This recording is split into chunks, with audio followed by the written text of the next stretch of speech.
हुआ जिसका डर था।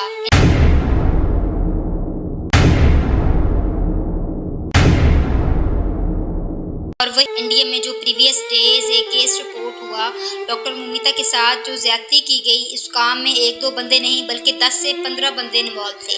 उनके साथ जो कुछ हुआ पूरा इंडिया, पाकिस्तान, इवन की पूरी दुनिया जानती है। फाइनली कुछ हकायक सामने आए हैं।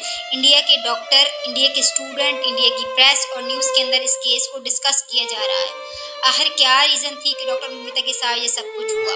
और जो हकायक सामने आए हैं वो ये थे कि आरजे के मेडिकल कॉलेज एंड हॉस्पिटल में उन तमाम जो इलीगल एक्टिविटीज़ थी और जो जराइम हो रहे थे उनको डॉक्टर मोमिता जान गई थी। उस कॉलेज में क्या क्या नहीं हो रहा था। कॉलेज की मैनेजमेंट, हमारे यहाँ जिस तरह से एमएनए होते हैं इस तरह वहाँ के पॉलिटिशियंस, पुलिस के एहलकार, पुलिस के ऑफिसर्स सब मिले हुए थे। डॉक्टर मोमिता सब जान गई थी कि जहाँ पे जो कुछ हो रहा है, मतलब ऑर्गन को सेल किया जाता है। और जो है इससे पहले भी इस बात का जिक्र उन्होंने लोगों के सामने किया था। डेड बॉडीज़ को पोस्टमार्टम के लिए लाया जाता है और बाद में उनके अज़ा को बेच दिया जाता है। और वहाँ पे फीमेल्स को भेजा जाता था और डॉक्टर्स को मजबूर किया जाता था कि उनके प्राइवेट क्लिप्स बनाए जाएँ, उनकी प्राइवेट वीडियोस बनाई जाएँ। और काफ़ी खुफिया कैमरे जो हैं वो भी मिले, वहाँ से बरामद हुए। और जो इलीगल एक्टिविटीज़ को डॉक्टर मोमिता जान गई थी कि ये काफ़ी अरसे से हो रही हैं और जो है जिसकी वजह से उनको मरवाया गया। और इसी वजह से पहले भी डॉक्टर्स मरवाए गए और जिनको सुसाइड का नाम दिया गया डॉक्टर मोमिता से पहले मरवाए गए। और उनकी लाश, किसी की लाश रस्सी से लटकती हुई मिली और जो है वो बोला गया कि इन्होंने सुसाइड किया। और इस तरह से पहले भी डॉक्टर्स की लाशें बरामद हुई।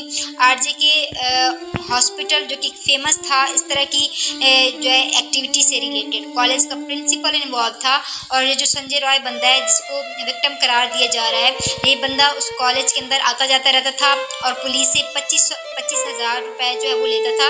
मतलब कि वो वहाँ पे ड्यूटी करता था और वहाँ पे आता जाता रहता था। और वहाँ पे जो मतलब एक्टिविटीज़ हो रही थी ये भी उसमें इन्वॉल्व था और जानता था।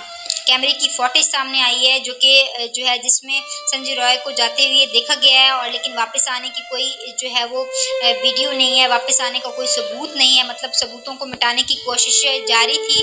पुलिस भी इस केस को रिपोर्ट नहीं कर रहे थे, लेकिन इंटरनेशनल मीडिया की तरफ से प्रेशर हुआ तब इस केस को संजीदा लिया गया। इसके अलावा स्टूडेंट्स और डॉक्टर बहुत ज़्यादा एहतजाज कर रहे हैं। इंडिया के सुप्रीम कोर्ट से इंस्ट्रक्शन आ गई है कि इस केस को जल्दी से जल्दी सॉल्व किया जाए और मुजरिमों को पकड़कर सख्त से सख्त सजा दी जाए, क्योंकि ये इंसानी तारीख का दर्दनाक वाक़या है। और इंटरनेशनल मीडिया की तरफ से जो दबाव है, लगता है कि इतनी आसानी से इस केस को जाने नहीं दिया जा सकता। मज़ीद अपडेट के लिए मेरे साथ रहिए। जैसी कोई नई अपडेट आती है तो मैं आप लोगों के साथ शेयर करूँगी। और मेरे चैनल को सब्सक्राइब कर दें, मेरी वीडियो को लाइक कर दें और मेरे साथ रहिए। इजाज़त दीजिए। अल्लाह हाफिज़।